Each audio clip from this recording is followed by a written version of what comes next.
바울은 실제로 기독교 공동체를 하나님 나라의 백성 공동체로 여겼습니다. 그러므로 언젠가 하나님은 천사들을 포함하여 세상을 심판할 임무를 맡기실 것이라고 믿었습니다. 그러면 바울은 어디서 이런 관념을 얻었을까요? 그 대답은 구약 성경이나 다니엘 7장 같은 본문에서 취했다는 것이 신학자들의 주장입니다. 바울의 근본적인 이런 믿음은 하나님의 열심인 바울에게 있어서 확고하였습니다.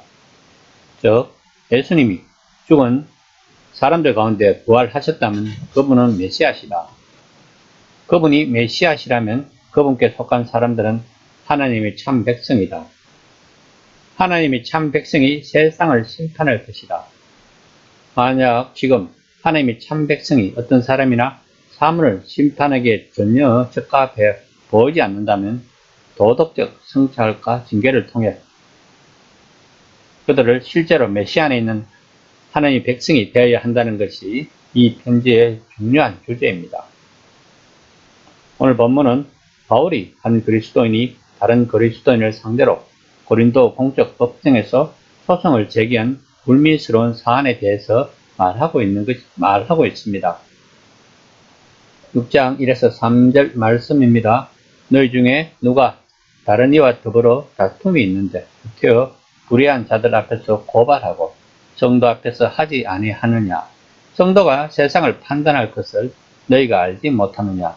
세상도 너희에게 판단을 받겠거든 지극히 작은 일 판단하기를 감당하지 못하겠느냐? 우리가 천사를 판단할 것을 너희가 알지 못하느냐? 그러하거든 하물며 세상 일이야. 바울은 기독교 공동체는 진정한 인간 실존의 본보기가 되어야 할 사명이 있다고 생각을 합니다. 진정한 인간 실존의 한 부분은 정의, 곧 하나님의 정의, 언젠가 세상을 바로잡을 참된 정의입니다. 이런 공동체에서 일어난 불미스러운 일을 불의한 사람들에게 맡기지 말라는 것입니다. 즉, 세상 법정으로 가지 말라는 말입니다. 이처럼 그리스도인들은 처음 복음을 받아들였다고 해서 갑자기 성인 군자가 되는 것이 아니다는 것을 알아야 합니다.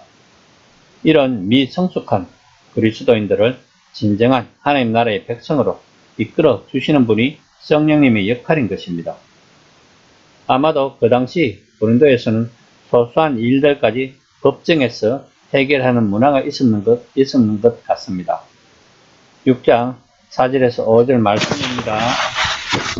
그런즉 세상 사건이 있을 때에 교회에서 경히 여김을 받는 자들을 세우느냐? 내가 너희를 부끄럽게 하려 하여 이 말을 하노니 너희 가운데 그 형제간의 일을 판단할 만한 지혜 있는 자가 이같이 하나도 없느냐? 바울은 성도들 간에 고소해야 한다는 기독교 공동체에서 자체적으로 재판을 담당할 능력을 갖춘 사람들을 선정하라고 이야기를 하고 있습니다. 바울은 고린도 교인들에게 지금은 그렇게 보이지 않지만 여러분은 모두 세상의 재판관이 될 운명이기에 분명히 상응하는 일을 할 수 있는 사람을 찾아낼 수 있다고 말하고 있는 것입니다. 바울은 서로 잘났다고 그렇게 분열을 일으키면서 왜 이런 일 하나 처리를 못하는가를 책망을 하고 있습니다. 6장 6에서 7절 말씀입니다. 형제가 형제와 더불어 고발할 뿐더러 믿지 아니하는 자들 앞에서 하느냐? 너희가 피차 고발함으로 너희 가운데 이미 뚜렷한 허물이 있나니 차라리 불의를 당하는 것이 낫지 아니하며 차라리 죽는 것이 낫지 아니하냐. 바울은 지금 그리스도인들은 서로 고소하지 않는 것이 훨씬 낫다고 말하고 있습니다. 이런 일들은 지금도 행해지고 있는 일들입니다. 믿지 않는 사람들은 누가 성소를 했는지에 관심이 없습니다. 그런데 세상 사람들은 그리스도인들 사이에 공개적인 분쟁을 자기들과 전혀 다를 바가 없음을 보여주는 것으로 인식을 한다는 것입니다. 그런데 고린도전서의 전체의 주제는 그리스도인들은 세상 사람과 다르다는 것입니다. 그렇지 않다면 애당초 자신들을 그리스도인이라고 부를 필요가 없었던 것입니다. 아마도 세상 사람들은 교회를 비웃을 것입니다. 그렇게나 거룩하고 구별된 삶을 산다고 유배를 떨더니만 우리들과 별반 다름이 없네 라고 6장 8절 말씀입니다. 너희는 불의를 행하고 속이는구나. 그는 너희 형제로다. 속이다는 경제적 사기 행위를 말하는 것입니다. 아마도 고린도 교회 안에서 벌어진 소송 사건은 교인들 사이의 경제적 이해관계 때문이었을 것입니다. 사람들이 모이는 곳은 어느 곳이든지 돈 문제가 있습니다. 이것은 교회도 예외는 아닐 것입니다. 오늘날 교회 안에도 이런 문제로 교인들 간의 고발 사건으로 이어지는 경우가 많습니다. 그러므로 교회가 무엇인지를 잘 이해를 해야 합니다. 교회를 향한 바울의 믿음은 예수님에게서 유래한 것입니다. 예수님은 젊은 부자 관리에게 전 재산을 버리고 자신을 따르라고 마태복음 10장 21절에서 말씀하셨습니다. 메시아를 따르기 위해 인간다워지는 다른 길이 있음을 세상에 보여주기 위해 사기당하는 것을 감수하는 편이 더 낫다고 바울은 이야기를 합니다. 물론 이것이 그리스도인들 사이에 사기를 허용하라는 빌미는 아닙니다. 하지만 교회는 이 문제를 내부 징계의 일환으로 다루어야 한다고 바울은 주장하고 있는 것입니다.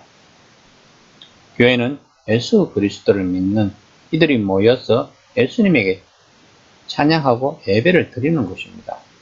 경제 활동을 하는 것이 아닙니다. 그러나 자주 만나다 보면 자연스럽게 경제 활동이 이루어지고 그것으로 인해 돈 문제가 일어나게 되는 것을 볼 수 있습니다. 심지어는 목회자가 다단계로 교인들을 끌어들여서 문제가 된 경우도 있습니다. 그래서 교인들 간의 돈 거래는 바울 말처럼 사기를 당할 각오를 해야 하는 것입니다. 다시 말하면 돈을 빌려줄 때 받지 못한다는 각오로 빌려주라는 것입니다. 그러나 가장 좋은 것은 교회 안에서는 세상 일을 끌어오지 말라는 것입니다. 오늘 본문 말씀은 예수님을 따르는 자들은 빌립보서 2장 14절에서 16절 말씀처럼 모든 일을 원망과 시비가 없이 하라. 이는 너희가 흠이 없고 순전하여 어그러지고 거스르는 세대 가운데서 하나님의 흠없는 자녀로 세상에서 그들 가운데 빛들을 나타내며 생명의 말씀을 밝혀 나의 다름질이 헛되지 아니하고 수고도 헛되지 아니하므로 그리스도의 날에 내가 자랑할 것이 있게 하려 함이라. 우리의 공동체 생활이 어두운 세상에 밝은 빛을 비추는 것과 같아야 한다는 것입니다. 이 시간 묵상해 봅시다. 나와 내가 속해 있는 교회가 세상의 눈에 복음을 부끄러운 것으로 보이도록 행동을 한 적은 없었는지를